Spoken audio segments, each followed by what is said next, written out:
불안해서 배가 아픈 게 아니라 배가 먼저 불안을 만든 거였다면 어떠세요? 이유 없이 배가 더부룩한 날, 이상하게 기분도 가라앉는 경험. 시험 전에 꼭 배가 아프고 긴장하면 화장실부터 찾게 되는 그 순간. 우연이 아니에요. 우리 몸 안엔 장과 뇌를 잇는 고속도로가 있는데 거기서 오가는 신호의 80%가 장에서 뇌로 올라가는 방향이거든요. 이 영상은 정보 제공 목적이며 의학적 진단이나 치료를 대체하지 않습니다. 오늘은 감정이 왜 장에서 먼저 시작되는지 그 이유를 함께 풀어볼게요. 자, 그럼 조금 더 구체적으로 들어가 볼게요. 지금부터 제가 5가지를 하나씩 읽어드릴 텐데요. 한꺼번에 체크하지 마시고 하나 듣고 한번 떠올려 보시는 식으로 따라와 주세요. 천천히요. 하나, 시험이나 면접, 발표를 앞두면 꼭 배부터 아파진 적 있으세요? 머리로는 괜찮다고 되뇌는데 속은 이미 알고 반응하는 경우요. 중요한 날 아침마다 화장실을 한 번 더 가게 되는 그런 패턴이요. 둘, 스트레스를 받으면 속이 더부룩하거나 평소보다 화장실을 자주 가게 되는 편인가요? 먹은 게 똑같은데도 그날따라 유독 소화가 안 되는 날 있잖아요. 그런 날이 스트레스 쌓인 주간에 겹치는 경우요. 셋, 이유 없이 배가 불편한 날은 이상하게 기분까지 같이 가라앉지 않으세요? 아침에 눈 뜨자마자 속이 무거운데 그러고 나면 하루 종일 기운이 안 나는, 특별히 슬픈 일이 있었던 것도 아닌데요. 넷, 긴장하면 식욕이 뚝 떨어지거나 반대로 달고 기름진 걸 찾게 되는 쪽인가요? 중요한 일을 앞두고 아무것도 못 넘기는 사람이 있고 오히려 폭식하듯 먹게 되는 사람이 있어요. 방향은 다른데 뿌리는 비슷해요. 다섯, 월요일 아침 혹은 일요일 저녁이 되면 속이 먼저 반응한 적 있으세요? 머리로 내일 출근이구나 생각하기도 전에 배가 먼저 꾸르륵거리는 그런 신호요. 5개 중에 하나라도 고개를 끄덕이셨다면 한 가지만 말씀드릴게요. 당신이 예민한 게 아니에요. 장과 뇌가 제대로 연결돼 있다는 증거에 가까워요. 실제로 메이어 연구팀이 2011년에 정리한 장뇌축 논문에서도 스트레스를 받을 때 위장관 운동이 함께 달라진다는 건 꽤 흔하게 관찰되는 현상이라고 보고하고 있어요. 일부 연구에서는 스트레스와 위장관 증상이 같이 나타나는 경우가 상당히 흔하다고 적혀 있고요. 저도 사실 마찬가지예요. 중요한 촬영이 있는 날이면 전날 저녁부터 속이 먼저 반응하거든요. 올해 내가 너무 예민한가 했는데 공부해보니까 오히려 연결이 잘 되어 있는 쪽에 가깝더라고요. 그러니까 지금까지 이야기를 정리해보면 감정이 먼저 오고 그 다음에 몸이 따라오는 것처럼 느껴졌던 그 경험들이 사실은 꽤 자연스러운 반응이었다는 거예요. 그런데 여기서 진짜 이유가 나와요. 감정이 장을 움직인 게 아니라 장이 먼저 움직였다면 어떨까요? 장과 뇌는 사실 따로 떨어진 두 기관이 아니에요. 우리 몸 안쪽에는 장과 뇌를 잇는 직통전화 같은 연결회선이 있어요. 과학자들은 이걸 장뇌축, 영어로는 Gut-Brain Axis라고 부릅니다. 2011년 UCLA의 메이어 교수가 네이처 리뷰스 뉴로사이언스에 정리한 리뷰 논문이 이 분야의 교과서처럼 쓰이고 있고요. 2019년에는 크라이언과 디넌 교수팀이 피지올로지컬 리뷰스에 훨씬 더 방대한 종합 리뷰를 내놓기도 했어요. 두 연구 모두 결론은 비슷해요. 장과 뇌는 1초 단위로 신호를 주고받고 있다. 그럼 그 신호가 어디로 흐르느냐? 가장 굵은 회선이 하나 있어요. 미주신경이라는 신경이에요. 영어로는 베이거스 너브. 뇌의 뇌간에서 출발해 목을 지나 심장을 거치고 복부의 장까지 내려가는 우리 몸에서 가장 길게 뻗어나간 신경 중 하나예요. 장, 뇌 구간만 놓고 보면 이게 10차선쯤 되는 고속도로라고 생각하시면 돼요. 차선이 많고 교통량이 어마어마해요. 그런데 여기서 조금 놀라운 사실이 나옵니다. 이 10차선 고속도로의 차선 중에 약 80%가 장에서 뇌로 올라가는 방향이라는 거예요. 뇌에서 장으로 내려가는 차선은 나머지 20% 정도고요. 쉽게 말하면 뇌가 장에게 명령하는 양보다 장이 뇌에게 보고하는 양이 4배쯤 더 많다는 뜻이에요. 베르투드와 노이만이 2000년에 정리한 자율신경 리뷰에서 이 비율이 소개됐고 2018년 모나주 연구팀이 프론티어스 인 뉴로사이언스에 실은 리뷰에서도 같은 결론이 재확인됐어요. 일부 문헌은 80에서 90% 범위로 보고하기도 하니까 여기서는 보수적으로 약 80%라고 말씀드릴게요. 이 숫자가 왜 중요하냐면요. 우리가 보통 뇌가 몸을 지배한다고 막연히 믿고 있잖아요. 그런데 미주신경이라는 가장 굵은 회선을 놓고 보면 오히려 장이 뇌에게 더 많은 말을 걸고 있는 구조예요. 장은 수동적으로 명령만 받는 부위가 아니라 뇌에게 끊임없이 자기 상태를 보고하고 있는 셈이죠. 한 이야기를 들려드릴게요.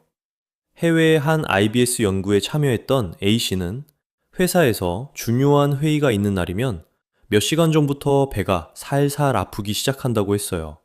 본인은 오래 내가 예민해서 그래 라고 생각했대요. 그런데 검사와 상담을 거치고 나서 알게 된 건 조금 달랐어요. 장이 먼저 미세하게 긴장하고 그 신호가 미주신경을 타고 뇌로 올라가서 뇌의 불안 회로를 살짝 깨우고 있었던 거예요.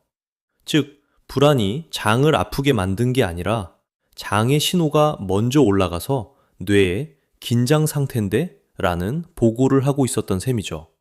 놀라운 이야기는 여기서 하나 더 있어요. 장에는 뉴런, 그러니까 신경세포가 약 5억 개 있어요. 뇌를 빼면 우리 몸에서 뉴런이 가장 많이 모여있는 기관이에요. 퍼니스 교수가 2012년 네이처 리뷰스 게스트로엔터롤로지에 정리한 바에 따르면 이 5억 개의 뉴런은 서로 연결돼서 장신경계라는 독립된 신경망을 이루고 있어요. 그래서 컬럼비아 대학의 거션 교수는 1996년부터 이걸 제2의 뇌라고 부르기 시작했고요.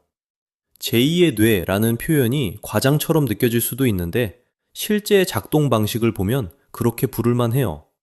장신경계는 뇌의 명령 없이도 스스로 소화 운동을 조절할 수 있어요. 미주신경을 절단한 상태에서도 장은 여전히 자기 일을 하거든요. 뇌가 옆에 없어도 독립적으로 판단하고 움직이는 작은 뇌가 뱃속에 하나 더 들어있는 셈이죠. 자, 그럼 여기까지 정리해 볼게요. 첫째, 장과 뇌는 1초 단위로 신호를 주고받는다. 둘째, 그 신호의 약 80%는 장에서 뇌로 올라간다. 셋째, 장에는 뇌 다음으로 많은 5억 개의 뉴런이 있고 어떤 과학자들은 이걸 제2의 뇌라고 부른다. 근데 여기서 진짜 핵심이 나와요. 장이 단순히 보고만 하는 게 아니라 감정을 만드는 재료까지 직접 생산하고 있다면 어떨까요? 세로토닌이라는 이름 한 번쯤 들어보셨을 거예요. 기분 안정이나 수면, 식욕 조절 같은 여러 기능에 관여하는 신경 전달 물질 중 하나로 대중적으로는 행복 호르몬이라고 불리기도 해요. 우울증 치료제로 많이 쓰이는 SSRI라는 약도 이 세로토닌 신호를 건드리는 약이에요. 그런데 여기서 또 한 번 놀라운 사실이 나옵니다. 인체 안에서 만들어지는 세로토닌 전체를 놓고 보면 약 90%가 뇌가 아니라 사실 장에서 만들어진다고 보고되고 있어요. 컬럼비아 대학의 거션 교수가 1999년에 정리한 리뷰에서 이미 이 비율이 자리를 잡았고 2013년 모이와 호프만 교수가 네이처 리뷰스 게스트로엔터롤로지에 같은 수치를 재확인했어요. 2024년에 나온 최신 종합 리뷰에서도 뇌의 세로토닌은 전체의 약 5% 수준으로 보고되고 있고요. 즉, 행복 호르몬을 만드는 공장이 뇌가 아니라 뱃속에 있다는 거예요. 여기서 조금 신중하게 짚고 가야 할 부분이 하나 있어요. 장에서 만들어진 세로토닌이 곧바로 뇌로 올라가서 기분을 좌우한다는 건 아니에요. 장에서 나온 세로토닌은 대부분 혈관을 타고 돌다가 뇌로 들어가는 길목에 있는 혈액 뇌 장벽이라는 관문을 쉽게 통과하지 못하거든요. 그러니까 장에서 세로토닌이 많이 만들어졌으니까 바로 행복해진다. 이렇게 단순하게 연결하진 않아요. 대신 미주신경을 통한 신호, 면역 경로, 대사 산물 같은 간접 경로로 뇌에 영향을 준다고 이해하시면 됩니다. 이 부분은 최근 연구가 계속 진행되고 있는 영역이기도 해요. 그럼 이 공장을 누가 돌리느냐? 여기서 장내 미생물이 등장해요. 장 안에는 수백조 마리의 작은 친구들이 살고 있어요. 세균, 곰팡이, 바이러스까지 포함한 생태계죠. 2015년 캘리포니아 공대의 야노 연구팀이 셀이라는 저널에 아주 중요한 논문을 발표했어요. 장 안에 사는 특정 미생물들이 장 세포가 세로토닌을 만드는 공정을 직접 조절한다는 걸 동물 실험으로 확인한 연구예요. 쉽게 말하면 어떤 친구들이 뱃속에 사느냐에 따라 세로토닌 공장이 얼마나 잘 돌아가는지가 달라진다는 뜻이에요. 이게 단순한 가설이 아니라는 걸 보여준 유명한 실험이 하나 더 있어요. 2011년 코크 대학의 브라보 연구팀이 피나스라는 저널에 낸 쥐 실험이에요.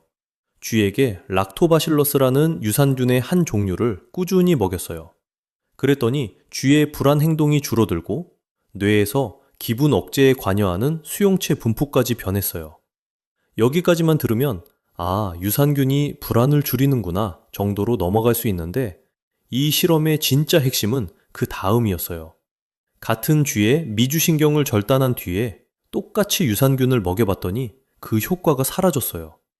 장에서 시작된 신호가 뇌까지 도달하지 못하면 불안을 줄이는 효과도 같이 사라진 거죠. 이 실험은 장, 뇌 방향에 심호선이 실제로 기능한다는 결정적 증거로 지금까지 인용되고 있어요. 장내 미생물은 세로토닌뿐 아니라 다른 것도 만들어요. 우리가 먹은 식이섬유를 먹고 짧은 사슬 지방산이라는 작은 기름 분자를 생산하거든요. 영어로는 SCFA라고 부르는데 이게 뇌의 면역세포까지 돌본다는 연구도 있어요. 2015년 어니 연구팀이 네이처 뉴로사이언스에 낸 논문에 따르면 장내 미생물이 거의 없는 상태로 키운 쥐는 뇌의 면역세포가 미성숙한 상태로 남아있다가 SCFA를 공급해주자 다시 회복됐다고 해요. 장내 친구들이 만든 기름 한 방울이 뇌의 면역 상태까지 움직인다는 거예요. 그러니까 지금까지 이야기를 모아서 보면 이렇게 정리할 수 있어요. 장에는 5억 개의 뉴런이 있고 그 위에는 수백조 마리의 친구들이 살면서 세로토닌을 만들고 SCFA 같은 물질을 뇌에까지 보내고 미주신경이라는 고속도로로 끊임없이 뇌에 신호를 올려보내고 있다. 감정에는 이유가 있어요. 그리고 그 이유의 상당 부분은 우리가 그동안 뇌 안에서만 찾고 있었던 것과 달리 사실은 뇌가 아니라 장에 있었던 거예요. 여기까지 오면 이런 의문이 들 수 있어요. 그럼 장만 잘 돌보면 감정도 자동으로 해결되나? 솔직하게 말씀드리면 답은 반쪽만 맞다예요. 왜냐하면 미주신경이라는 고속도로는 양방향 회선이거든요. 장에서 뇌로 올라가는 쪽이 약 80%로 많긴 하지만 뇌에서 장으로 내려가는 20%도 분명히 작동해요. 우리가 스트레스를 받으면 뇌는 HPA축이라는 시스템을 가동해요. 영어로는 하이포탈라믹 피튜이터리 아드레날 엑시스라고 부르는 쉽게 말해 몸 전체의 비상경보 시스템이에요. 이 시스템이 작동하면 코르티솔이라는 스트레스 호르몬이 분비되고 장 운동과 장의 분비 기능이 함께 출렁이기 시작해요. 이게 진짜 기본 설정에 들어있다는 걸 보여준 고전 실험이 하나 있어요. 2004년 수도 연구팀이 저널 오브 피지올로지에 발표한 쥐 실험이에요. 이 연구진은 장내 미생물이 아예 없는 상태로 키운 무균 쥐에게 가벼운 스트레스를 줬어요. 그랬더니 일반 쥐와 비교해서 스트레스 호르몬이 훨씬 과도하게 치솟았어요. 장에 정상적으로 미생물이 정착해 있는 쥐가 스트레스 호르몬이 더 차분하게 반응했던 거예요. 조기 미생물 정착 자체가 HPA축, 그러니까 평생 가는 스트레스 반응성을 만드는데 중요한 역할을 한다는 해석으로 이어졌고요. 그래서 임상에서는 이런 통계도 나와요. IBS, 과민성 장 증후군을 앓는 사람들을 대상으로 한 연구들이 있는데요. 2019년 자마니 연구팀이 엘리멘터리 파마콜로지 앤드 테라퓨틱스라는 저널에 낸 메타 분석에 따르면 IBS 환자의 약 40%가 불안장애를, 약 30%가 우울 증상을 함께 겪고 있다고 보고됐어요. 평균적으로 일반 인구보다 훨씬 높은 비율이에요. 2014년 퐁두 연구팀의 메타 분석에서도 같은 방향의 결과가 확인됐고요. 물론 여기서 반드시 말씀드려야 하는 부분이 있어요. 이 공존이 장이 먼저 불안을 만든 건지, 불안이 먼저 장을 뒤흔든 건지 아직 단정하기는 이릅니다. 두 방향 모두 작동하거든요. 아마 실제로는 두 방향이 동시에 맞물려 도는 경우가 더 많을 거예요. 이게 뭘 뜻하냐면요.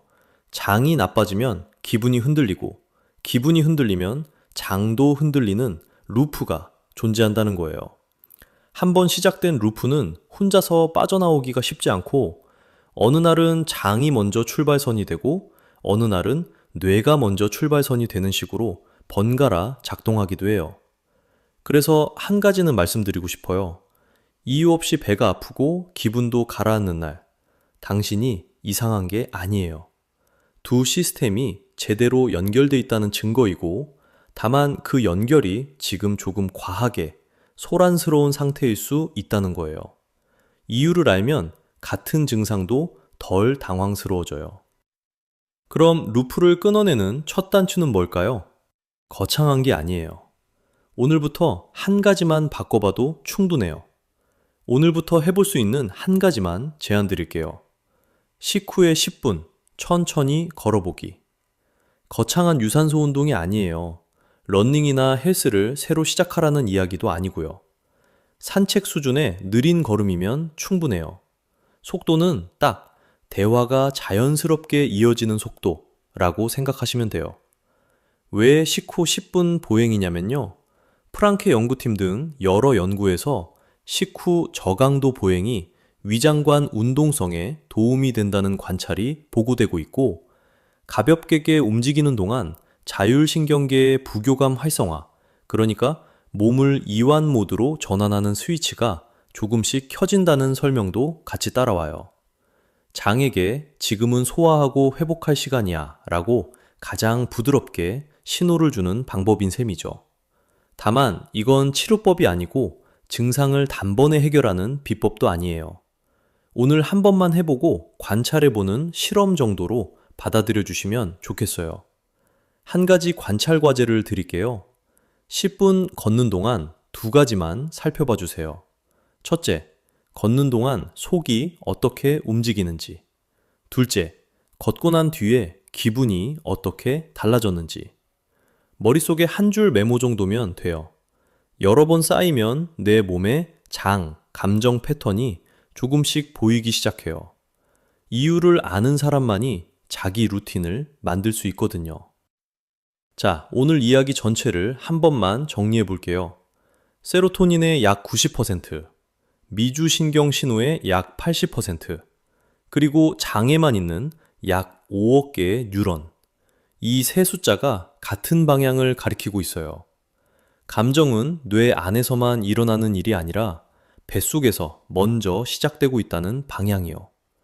장이 감정을 만든다는 말이 처음엔 낯설게 느껴지셨을 수 있는데, 결국 이 영상에서 말씀드리고 싶었던 건 단순해요. 감정에는 이유가 있고 그 이유 중 상당 부분이 뱃속에서 먼저 시작되고 있었다는 것. 다시 한번 말씀드릴게요. 이 영상은 정보 제공 목적이며 의학적 진단이나 치료를 대체하지 않아요. 증상이 2주 이상 지속되거나 일상에 지장을 줄 정도라면 전문가 상담을 권장합니다. 그리고 한 가지 부탁이 있어요. 이유 없이 배가 아팠던 날이 있다면 어떤 상황이었는지 떠올려 보시고 댓글로 함께 나눠주세요. 비슷한 경험을 잊는 것만으로도 나만 그런 게 아니구나 하는 안심이 되거든요. 다음 편은 한 걸음 더 들어가 볼게요. 당신이 먹는 것이 감정을 바꾼다. 장과 감정을 잇는 식단의 과학, 트립토판과 오메가3, 그리고 장내 미생물을 키우는 식이 이야기로 이어집니다. 오늘 다룬 장, 뇌축이 어떻게 밥상 위에서 움직이는지 함께 보러 가실래요? 감정에는 이유가 있어요. 오늘도 당신의 이유를 찾는 길에 함께 했습니다.